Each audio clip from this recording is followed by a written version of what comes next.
I suggested a eesome with my guy best friend. My husband didn't say a thing, just vanished. I, 32 female, have been married to Will, 34 male for 5 years. We've had a solid relationship, not perfect, but stable and loving. Will's always been the quieter type, a bit reserved with his emotions, but I've always known where I stand with him.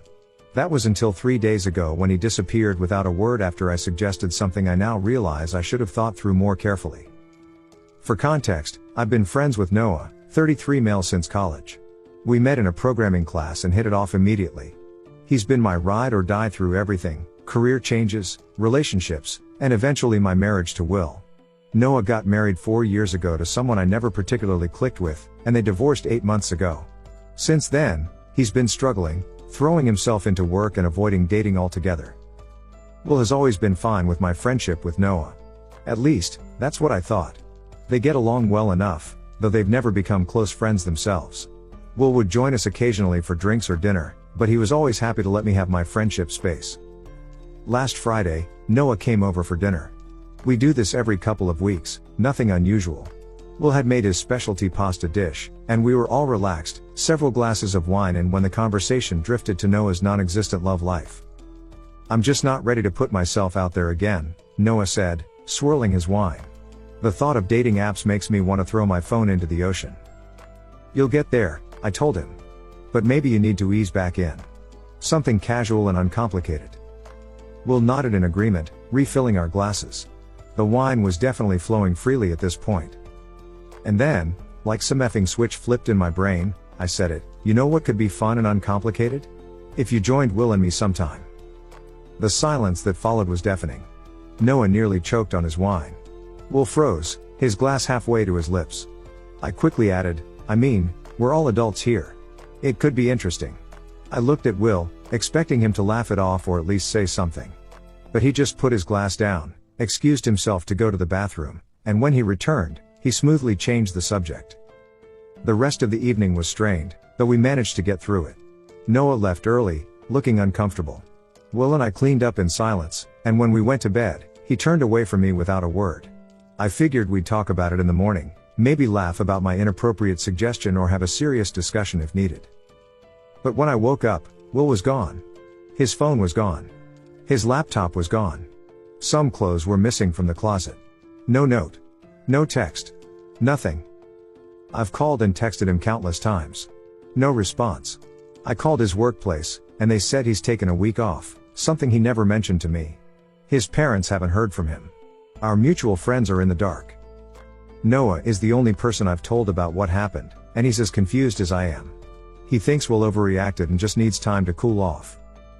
But it's been 3 days now, and I'm starting to panic. I didn't think my suggestion was so outrageous that it warranted disappearing without a word. We've been married 5 years. We've discussed fantasies before, though never specifically about bringing someone else in, let alone Noah. I don't know what to do. Was my suggestion that awful? Is this about something else entirely? Is our marriage over because of one stupid, wine-fueled comment? Update 1, Day 5.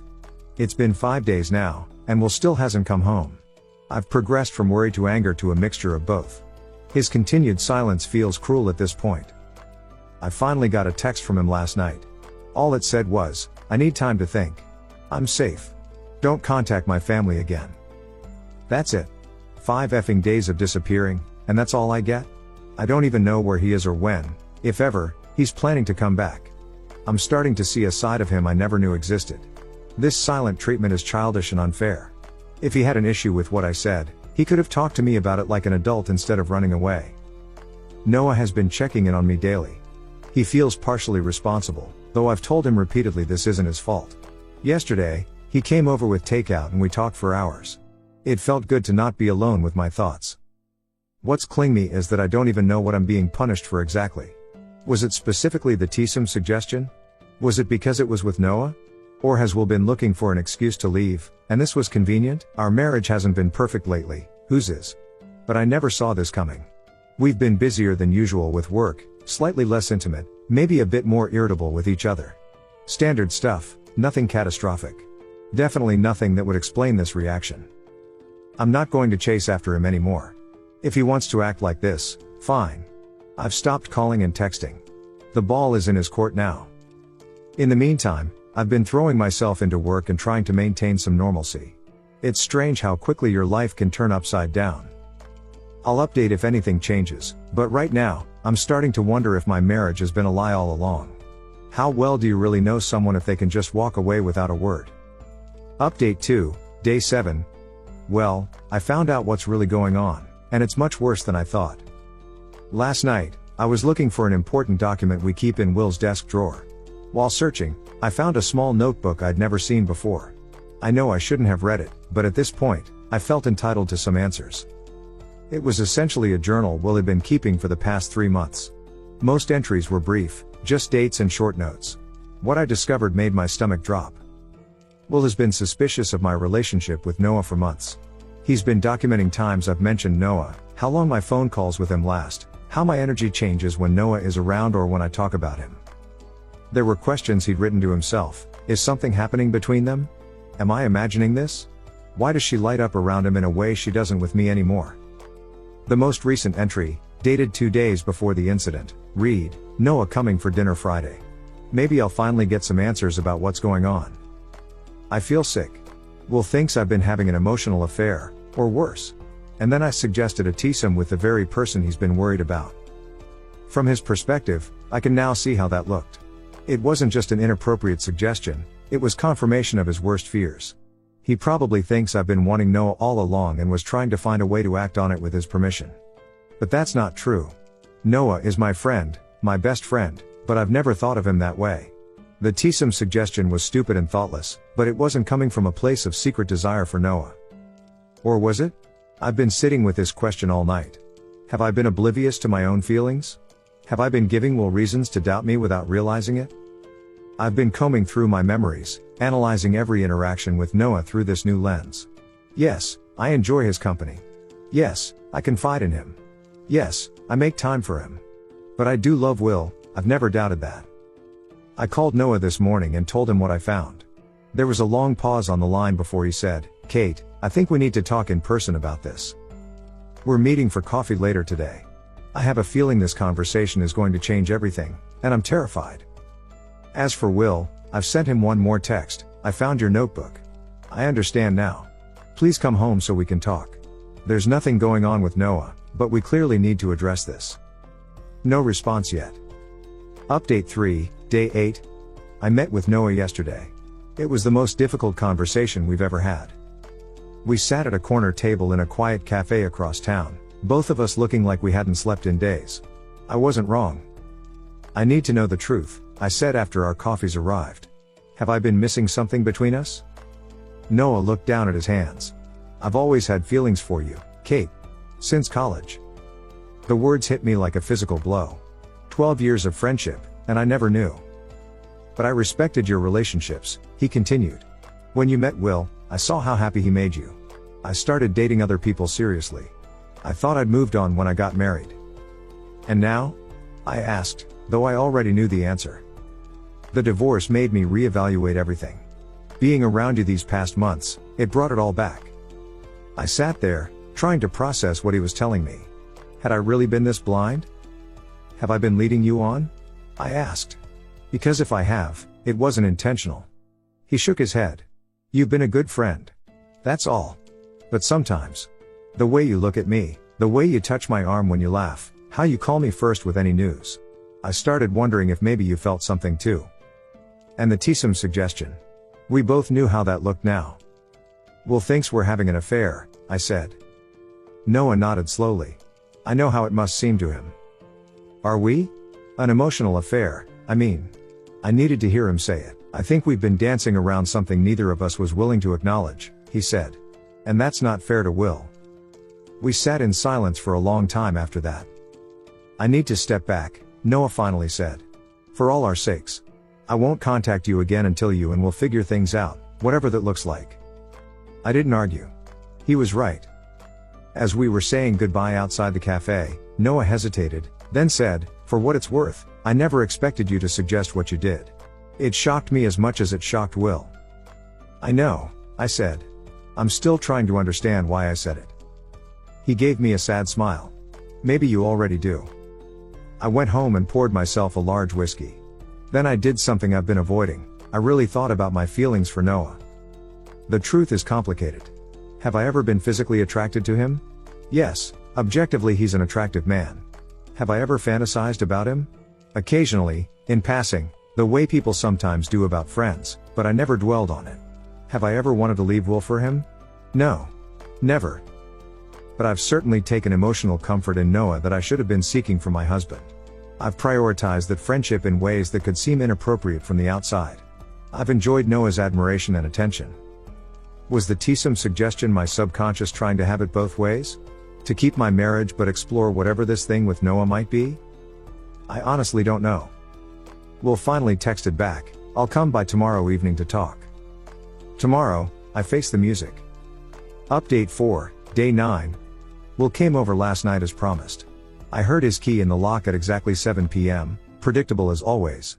I was sitting at our kitchen table, 2 glasses of whiskey poured, liquid courage for both of us. He looked terrible.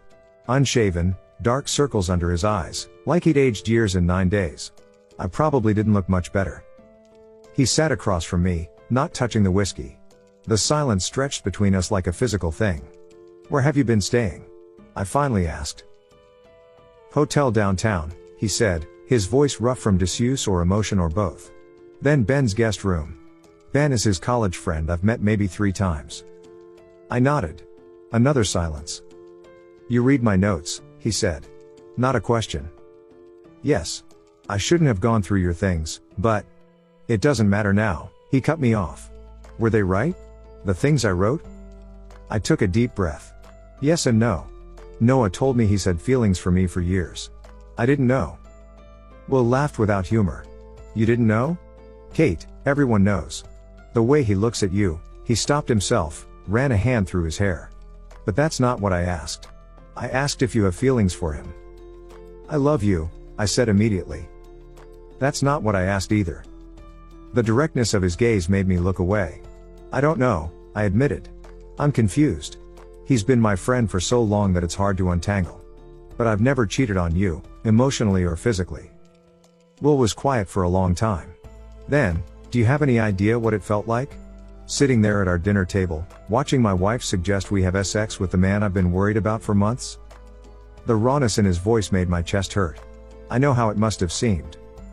"Do you? Because I'm not sure you do." His voice was getting louder. "I've been watching you pull away from me for months. Every time your phone lights up with his name, you smile in a way you don't smile for me anymore. You talk about him constantly. You cancel plans with me when he needs you, but never the other way around." I started to protest, but he held up his hand. "Let me finish. I've been trying so hard to not be the jealous, controlling husband. To trust you. To believe that it was all in my head. And then you looked me in the eye and suggested we invite him into our bed." He shook his head. "If you wanted to destroy me, you couldn't have picked a better way." Tears were streaming down my face now. "That wasn't my intention." "Then what was your intention?" he demanded. "Help me understand what the F you were thinking." "I don't know," I shouted back, surprising both of us. "Maybe I was testing something. Maybe I was trying to bring something into the open that we've all been avoiding.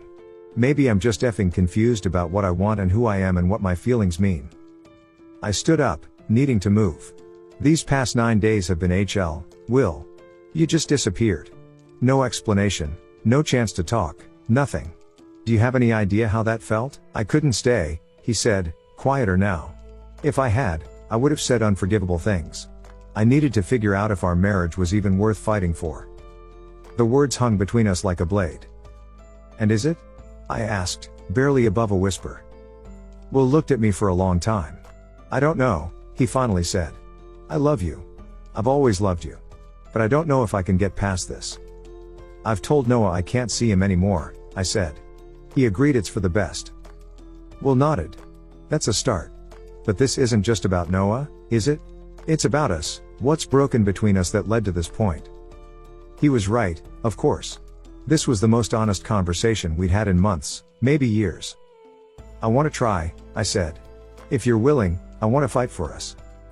"I need more time," he said, standing up. "And so do you. You need to figure out what you really want." He took a sip of the whiskey finally, wincing as it went down. "I'll stay at Ben's for now. We can talk again in a few days." As he headed for the door, I called after him, "Will you come back? Eventually?" He paused, his hand on the doorknob.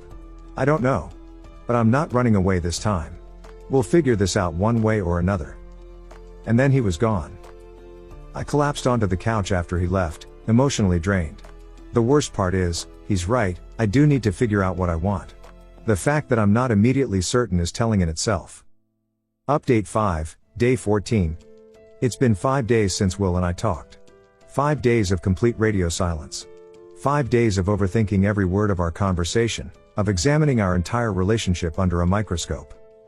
He texted this morning, "I'm ready to talk again when you are." I suggested he come to the house tonight. He agreed. In the meantime, I've been doing a lot of soul searching. I haven't contacted Noah, and he's respected my space. The absence of both of them in my life has given me clarity I didn't have before. The truth I've come to is this: I've been using Noah as an emotional crutch. When things got hard with Will, when work was stressful, when I needed validation, I turned to Noah instead of working through things with my husband. It was easier. Noah always saw the best version of me because I never had to share a bathroom with him or argue about finances or deal with his bad moods. Will got the real me, messy, difficult, complicated. Noah got the carefully curated version. And somewhere along the way, the lines blurred. The attention from Noah became addictive. The eesome suggestion wasn't about sex, it was about not having to choose, about keeping both men in my life in ways that served my needs. It was selfish. And it hurt the person I promised to put first. Will is coming over in an hour. I don't know what will happen, but I know what I want now. I want my marriage. I want to rebuild what we had, or rather, build something new and stronger. I want to choose Will, definitively and completely. Not because Noah isn't an option, but because Will is the one I want to build my life with. I'll update after we talk. Update 6, Day 15 Part 1. Will came over last night as planned. This time, I didn't prepare whiskey. Instead, I made his favorite meal, a peace offering of sorts, though I knew it would take more than pot roast to fix what was broken between us. He noticed the effort, gave me a small smile when he entered the kitchen. Progress. We ate in relative silence, the kind that wasn't entirely uncomfortable. When we finished, I cleared the plates and we moved to the living room. "I've been thinking a lot," I began, "about why we got to this point." Will nodded, waiting for me to continue. "I think I've known for a while that something wasn't right between us," I admitted. "Not wrong, exactly, but not what it should be. We stopped talking about the real stuff. We got comfortable, and then we got complacent." "I noticed it too," Will said. "But I didn't know how to fix it. So I turned to Noah," I said. "Not romantically, not consciously, but I put energy into that friendship that should have gone into our marriage. And that wasn't fair to you." Will's jaw tightened at Noah's name, but he didn't interrupt. "The eesome suggestion wasn't about wanting Noah," I continued, needing him to understand this part. "It was about, I don't know, trying to control an uncontrollable situation. Bringing something into the open that had been festering underneath.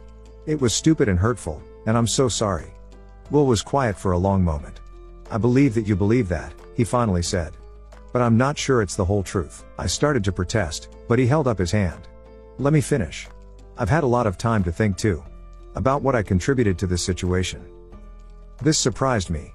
I hadn't expected him to take any responsibility. "I withdrew first," he said. "Work got intense, and I checked out emotionally. I saw you turning to Noah more and more, and instead of addressing it, I retreated further. I was hurt, and I was proud, and I was afraid of what you might say if I confronted you. So I watched it happen and built up resentment instead of talking to you." He took a deep breath. "And then when you made that suggestion, all that resentment and fear exploded. I couldn't even look at you without feeling this overwhelming sense of betrayal. So I ran." "We both made mistakes," I said softly. He nodded. "The question is, what do we do now?" I reached for his hand, half expecting him to pull away. He didn't. "I want to fight for us," I said. "I want to rebuild. Better communication, more honesty, more presence. I'm willing to do whatever it takes." "Including not seeing Noah again?"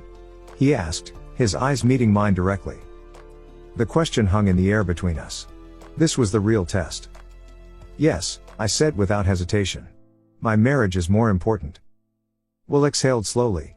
"I don't want to be that husband. The one who forbids friendships or controls who his wife can see." It's not about control, I said. It's about priorities and boundaries. Maybe someday we can revisit the friendship, but right now, it's not healthy for any of us. He nodded, seeming satisfied with this answer. I want to come home, he said. But I think we need help. Professional help. Marriage counseling? I asked. Yes. This won't fix itself, and we both have work to do. I agreed immediately. I'll start looking for someone tomorrow. He squeezed my hand. There's one more thing I need to know, and I need complete honesty. No matter how painful. I tensed, knowing what was coming. If Noah hadn't had these feelings for you, if that complication didn't exist, would you still be choosing me? Am I your first choice, or your only option? It was the hardest question he could have asked, and the most important one. You're my choice, I said firmly. Not by default, not because I don't have options, but because I love you and I want our life together. Noah, or the idea of Noah, was a fantasy. You're real. What we have is real. That's what I want. Will studied my face, looking for any sign of doubt or hesitation. Whatever he saw must have satisfied him, because he nodded slowly. I'll pack my things at Ben's tomorrow, he said. Relief flooded through me. You're coming home? I'm coming home, he confirmed. But we have a lot of work ahead of us. For the first time in weeks, I felt hope. He stayed the night, on the couch, by his choice. We weren't ready to share a bed yet, and I respected that. Baby steps. This morning, he left to get his things from Ben's. He should be back this afternoon. I know this is just the beginning of a long road back to each other. There will be hard conversations, painful revelations, moments of doubt. But for the first time, I believe we might make it. I'll update again after he moves back in. Update 6, Day 15 Part 2. Will came back this afternoon with his bags. Not to stay, just to collect more of his things. The sight of him methodically packing up his life struck me harder than I expected. As he was boxing up books from the living room shelf, his phone kept buzzing. He ignored it at first, but after the 5th or 6th notification, he checked it with a frown. Everything okay? I asked. He hesitated, then handed me his phone. It was Noah. Multiple messages. Will, we need to talk. It's important. Call me. This isn't fair to Kate. I know you're at the house. Can we meet? My stomach dropped. Have you been in contact with him? Will shook his head. Not since before all this happened. I have no idea what this is about. Are you going to call him? Will looked at me, his expression unreadable. Do you want me to? I thought about it. Part of me was curious, what could Noah possibly have to say to Will that was so urgent? But a larger part knew that more drama was the last thing we needed. That's your call, I said finally. But whatever it is, I doubt it changes anything between us at this point. Will nodded and silenced his phone. Agreed. But the messages kept coming. As Will was carrying a box to his car, his phone lit up again. This time, it was a call from Noah. Will showed me the screen. He's not going to stop. Maybe you should answer, I conceded. Find out what he wants. Will hesitated, then picked up the phone. Noah. What is it? He put it on speaker. Noah's voice filled our kitchen. Will, I need to see you both. There's something you need to know. Whatever it is, you can say it now, Will replied, his voice tense. Not over the phone, Noah insisted. Please. It's important. Will looked at me, eyebrows raised in question. I shrugged, equally confused. Fine, Will said after a moment. Tomorrow. Coffee shop on Maple. Noon. Thank you, Noah said, sounding relieved. I'll be there. Will hung up without saying goodbye. What do you think that's about? I asked. No idea, Will said. But I guess we'll find out tomorrow. He finished loading his car in silence. Before he left, he turned to me at the door. Regardless of what Noah has to say tomorrow, I think we both know where this is heading, he said quietly. I didn't answer. I couldn't. After he left, I sat an hour, my empty living room, staring at the gaps on the bookshelf where his books had been. It's funny how you don't notice the shape of someone's presence until they start removing pieces of themselves from your shared space. Now I can't sleep. What could Noah possibly have to tell us that's so important it can't wait? What couldn't be said over the phone? Part of me is worried he's going to confess something, That maybe there was more between us than I realized, some drunken moment I've forgotten or misinterpreted. But that's not possible. I would remember something like that. Another part wonders if he's going to make some grand declaration, tell me he loves me in front of Will, beg me to reconsider. The thought makes me sick. I'm wide awake, staring at the ceiling, dreading tomorrow's meeting. Whatever Noah has to say, I doubt it will change the trajectory we're on now. Some things, once broken, stay broken. Update 7, Day 16. The meeting with Noah was nothing like I expected. Will and I arrived separately but at the same time, an awkward coincidence that felt symbolic somehow. Noah was already there, nursing a coffee, looking like he hadn't slept in days. He stood when he saw us, awkward, unsure. Thanks for coming, he said as we sat down. Will got straight to the point. What's this about, Noah? Noah took a deep breath, then looked directly at me. I lied to you, Kate. My stomach dropped. About what? About having feelings for you all these years. He glanced at Will, then back to me. It wasn't true. I felt like I'd been slapped. What? But you said. I know what I said, Noah cut in. And it was BS. I've never thought of you that way. You're like a sister to me. Will leaned forward. Then why would you say otherwise? Noah ran a hand through his hair, looking miserable. Because I was trying to help.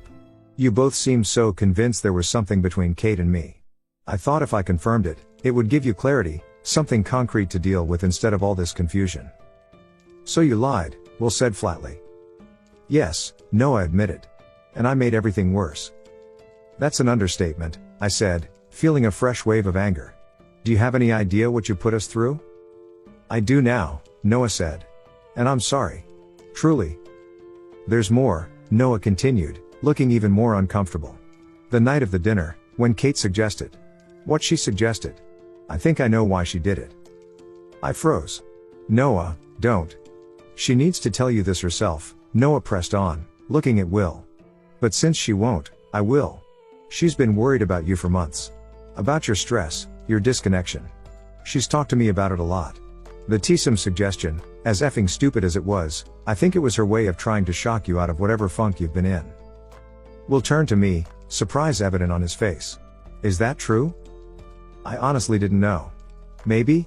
I didn't think about it that consciously, but yes, I've been worried about you. You've been so distant, so preoccupied. And yes, I've talked to Noah about it because I didn't know how to talk to you anymore. Noah stood up. I've said what I came to say. I'm sorry for lying. To both of you. He nodded awkwardly, then walked out of the coffee shop without looking back. Will and I sat in stunned silence. Well, Will finally said. That was unexpected. I let out a bitter laugh. To say the least. Does it change anything? Will asked after a moment. I thought about it. Did it? The fact that Noah didn't have feelings for me, that he'd lied to help, did that fix what was broken between Will and me? No, I said honestly. It doesn't. Will nodded slowly. I didn't think so. We were broken long before I suggested that eesome, I said. Noah was just a symptom, not the cause. I know, Will replied. I think I've known for a while. We sat there, two people who had loved each other, now gently acknowledging that it was over. I'll have the rest of my things out by the weekend, Will said. There's no rush, I told him, surprised to find I meant it. As we left the coffee shop, separate ways this time, I felt a strange sense of peace settling over me. Not happiness, not even relief exactly. Just clarity. Final update, 3 months later. It's been 3 months since everything imploded, and I realized I never posted a final update. For those who've been following this mess, here's where things stand. The divorce papers were filed last month. Will and I agreed to an uncontested divorce, no arguments over property, no drawn-out legal battles. Just a quiet ending to what had once been a good thing. We met for coffee last week to sign some final paperwork. It was strange seeing him, familiar yet different somehow. He's lost weight, grown a beard. I've cut my hair short, started taking kickboxing classes. Small outward manifestations of the bigger changes within. You look good, he told me. So do you, I replied. And I meant it. We talked for an hour, really talked, in a way we hadn't in years. About work, about his parents, about my new apartment. It was the easiest conversation we'd had in recent memory, which only confirmed what we both already knew. We're better apart than together. I don't regret marrying you, he said as we were leaving. I don't either, I told him. But I don't regret ending it. He nodded. Same. As for Noah, we haven't spoken since that day at the coffee shop. Some friendships can't survive the weight of what we put them through. Some shouldn't. The eesome suggestion, as wildly inappropriate as it was, turned out to be the catalyst we needed. Not to fix our marriage, but to end it honestly. It forced everything into the open that had been festering beneath the surface.